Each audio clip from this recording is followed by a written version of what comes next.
حدیث میں آتا ہے من ادرک رکعۃ فقد ادرک الصلاۃ، جس نے ایک رکعت پا لی ہے نا تو اس کو ثواب مل جائے گا جماعت کا۔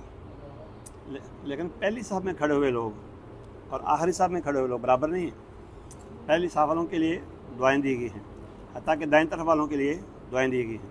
اب آپ یہ کہیں کہ آخری صف میں جو پہنچا ہے تو جماعت کو اجر اس کو مل گیا ہے۔ جماعت کا اجر ملا ہے، پہلے اور دونوں آخری میں برابری نہیں قطعاً ہو سکتی۔ اب آپ کہیں میعاد تول کے ہم بنائیں، اللہ نے میعاد تول کے نہیں بیان کیا، ہم کیسے بیان کریں؟ نبی صلی اللہ علیہ وسلم نے پہلی والوں کو رحمت، آپ نے دعا دیے اور آخری والوں کو دعا نہیں دی۔ اب دعا کا کتنا اجر ثواب ہے یہ اللہ کو پتہ ہے۔ مسئلہ اہل حدیث کا موقف اور سب سے مضبوط موقف اور صحیح ترین موقف یہ ہے کہ مدرک رکوع کی رکعت نہیں ہے۔ کیا مطلب؟ جو رکوع پاتا ہے نا تو رکوع کو رکعت نہیں شمار کر سکتا، کیونکہ فاتحہ رہ گئی ہے، فاتحہ پڑھنی فرض ہے۔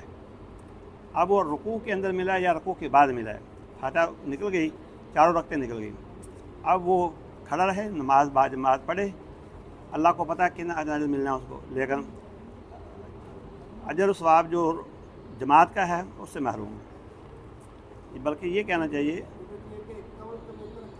ایک اور ضروری، بلکہ یہ کہنا چاہیے کہ حدیث کے مطابق اس نے ایک رکعت بھی نہیں پائی، جماعت کی رکعت سے، جماعت کے اجر سے تو وہ محروم ہے۔